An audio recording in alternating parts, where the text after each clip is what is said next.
이러므로 우리에게 구름같이 둘러싼 허다한 증인들이 있으니 모든 무거운 것과 얽매이기 쉬운 죄를 벗어버리고 인내로서 우리 앞에 당한 경주를 하며 믿음의 주요 또 온전하게 하신 이인 예수를 바라보자. 그는 그 앞에 있는 기쁨을 위하여 십자가를 참으사 부끄러움을 개의치 아니하시더니 하나님 보좌 우편에 앉으셨느니라. 너희가 피곤하여 낙심하지 않기 위하여 죄인들이 이같이 자기에게 거역한 일을 참으신 일을 생각하라. 너희가 죄와 싸우되 아직 피 흘리기까지는 대항하지 아니하고 또 아들들에게 권하는 것 같이 너희에게 권면하신 말씀도 잊었도다 일러스되 내 아들아 주의 징계하심을 경히 여기지 말며 그에게 꾸지람을 받을 때에 낙심하지 말라. 주께서 그 사랑하시는 자를 징계하시고 그가 받아들이시는 아들마다 채찍질하심이라 하였으니 너희가 참음은 징계를 받기 위함이라. 하나님이 아들과 같이 너희를 대우하시나니 어찌 아버지가 징계하지 않는 아들이 있으리요. 징계는 다 받는 것이거늘 너희에게 없으면 사생자요 친아들이 아니니라. 또 우리 육신의 아버지가 우리를 징계하여도 공경하였거든 하물며 모든 영의 아버지께 더욱 복종하며 살려 하지 않겠느냐. 그들은 잠시 자기 뜻대로 우리를 징계하였거니와 오직 하나님은 우리의 유익을 위하여 그의 거룩하심에 참여하게 하시느니라. 무릇 징계가 당시에는 즐거워 보이지 않고 슬퍼 보이나 후에 그로 말미암아 연단받은 자들은 의와 평강의 열매를 맺느니라. 그러므로 피곤한 손과 연약한 무릎을 일으켜 세우고 너희 발을 위하여 곧은 길을 만들어 저는 다리로 하여금 어그러지지 않고 고침을 받게 하라. 오늘 말씀은 믿음의 경주자라는 제목으로 함께 말씀을 나누겠습니다. 오늘 말씀은 이제 히브리서 기자가 1절에는 우리에게 허다한 많은 증인들이 있다라는 이야기를 우리에게 말씀을 합니다. 마치 이 말씀은 어떤 것과 같냐면 바울이 로마의 가택연금 상태와 또 감옥에 갇혔던 이런 상황이 있었는데요. 그런 상황에서 로마에서 있는 또 물론 그가 로마 제국에서 살았던 사람이기 때문에 흔하게 일어나는 전차 경주를 보면서 그것을 비유로 설명을 합니다. 우리가 전차 경주들을 보면 이때 당시에는 이게 마치 오늘날의 탱크와 비슷한 그런 역할들을 했다고 보지요. 그래서 이 전차 경주를 통해서 말이 달리고 또 바퀴 2개짜리로 이렇게 굉장히 달려지게 되는데 그 경주를 보면서 얼마나 서로가 이기고자가 애쓰는지 그 모습을 그가 떠올리면서 우리의 믿음은 어떠하느냐, 바로 믿음의 경주를 끝까지 이겨나가야 되고 인내함으로 우리에게 승리해야 된다, 이런 이야기를 합니다. 우리가 보통 코바디스 도미네나 아니면 뭐 예수님 당시에 그 옛날에 나왔던 영화들을 보면 거기에 전차 경주를 할 때 이기기 위해서 얼마나 애를 쓰고 또 말끼리 부딪히기도 하고 전차끼리도 부딪히기도 하고 그러면서 이겨내려고 하는 그런 모습들을 보신 적이 있을 겁니다. 바로 그것을 보면서 바울은 믿음의 경주를 어떻게 끝까지 이겨나가야 되는가, 이런 이야기를 말씀을 하고 있습니다. 그러면서 포기하지 않고 끝까지 그 경주에 이르는 사람이 승리하는 것처럼 오늘 우리의 삶도 믿음이라고 하는 것을 한 번 믿었다고 끝나는 것이 아니라 믿음의 숱한 여러 가지 어려운 길들이 있지만 그런 가운데서도 흔들리지 않고 끝까지 인내함으로 승리해야 되는 말씀을 우리에게 이야기를 하고 있습니다. 그리고 이제 2절에는 믿음의 주요 또 온전케 하신 이인 예수를 바라보자 라고 말씀을 합니다.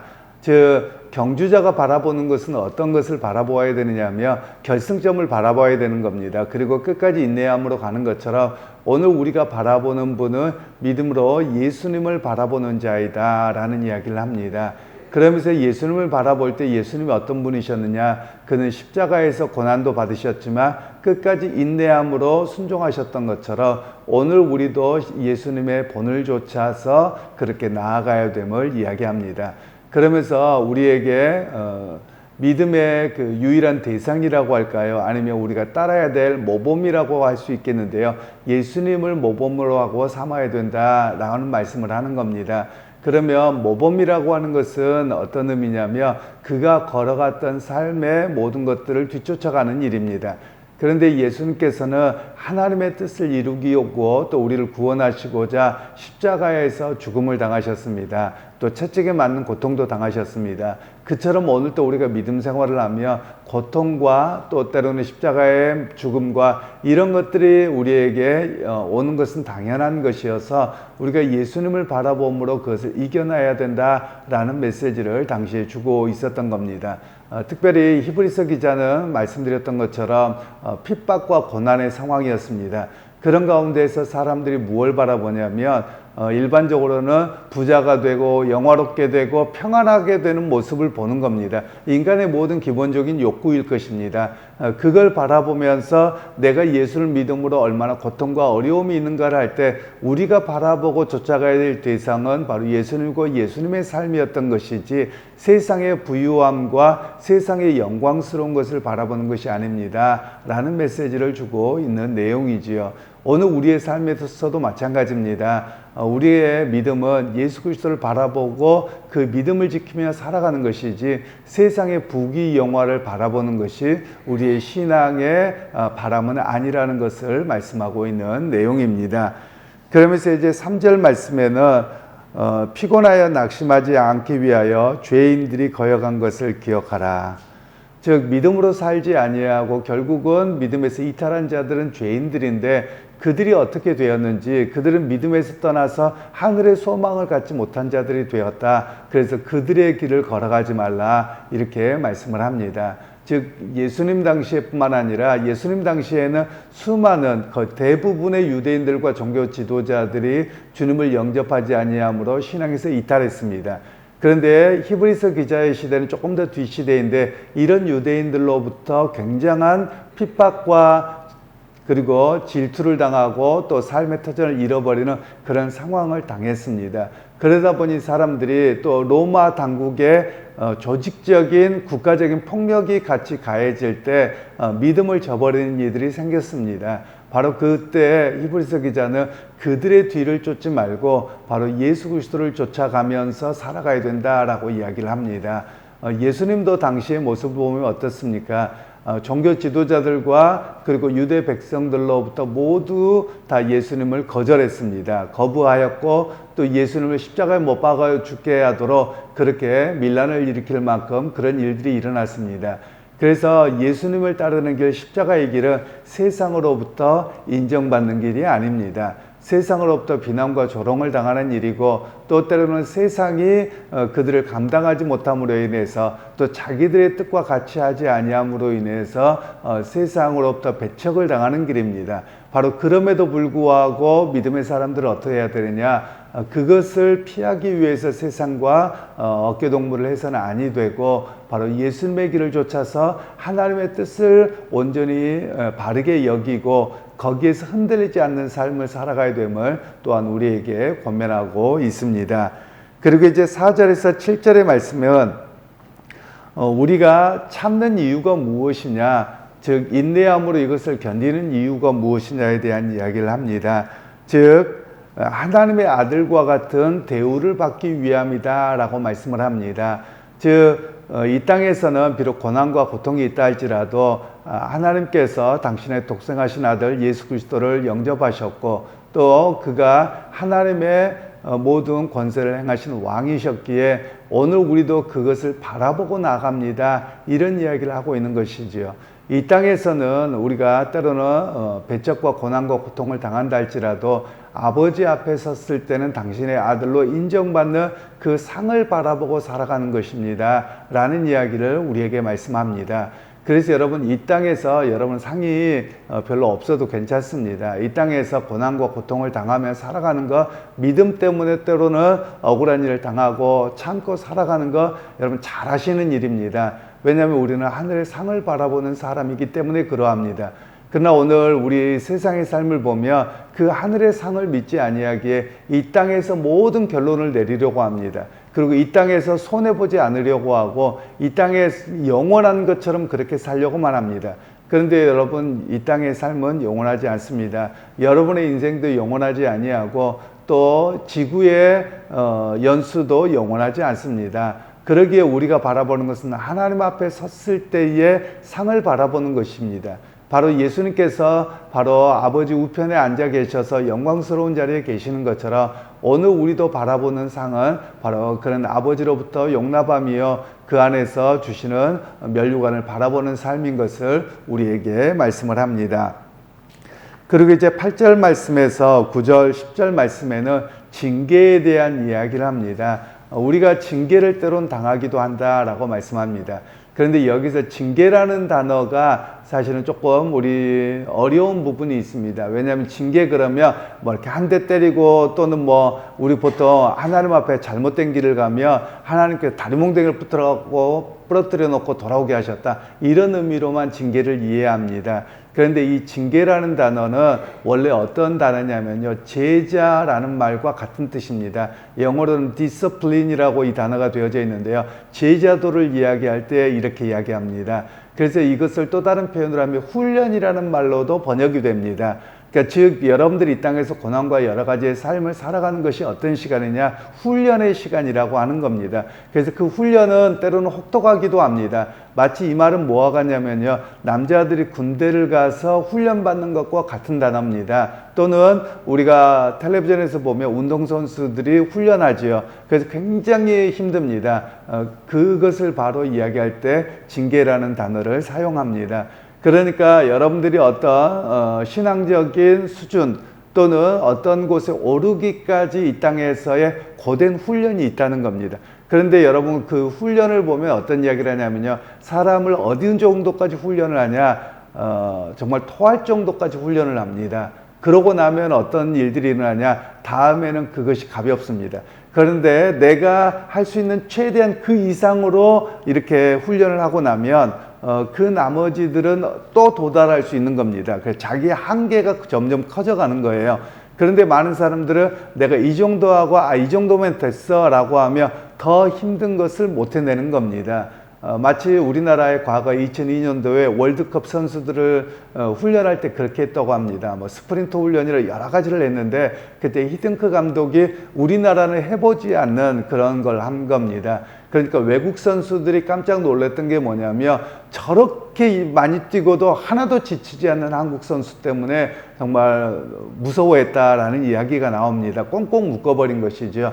그 이유가 무엇이냐면 자기의 한계를 뛰어넘은 만큼 최대한으로 훈련을 했기 때문에 그러합니다. 바로 그런 모습을 오늘 사도 바울은 우리에게 이야기를 합니다. 즉 우리의 신앙은 징계 곧 훈련이라고 하는 것이 무엇이냐, 이 땅에서는 수많은 고통과 여러 가지를 겪음에도 불구하고 그것을 감당할 수 있음을 이야기합니다.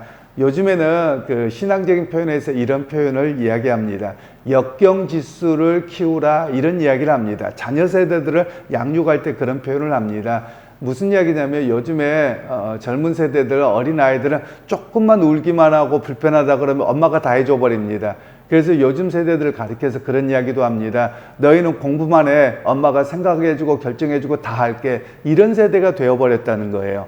그래서 젊은 세대들 또 어린아이들 중에 그렇지 않는 사람들도 있습니다만 만일 그냥 전체적인 경우로 보면 조금만 힘들면 안 해, 못해, 이런 게 일상화가 되어져 있다는 겁니다. 왜 그러냐면 어려운 일들을 감당해 보지 않아서 그렇습니다. 어려운 일, 힘든 일을 감당해 보면 더 하게 되지요. 마치 이런 이야기도 합니다. 우리가 힘을 써본 사람이 힘을 쓸 줄 압니다.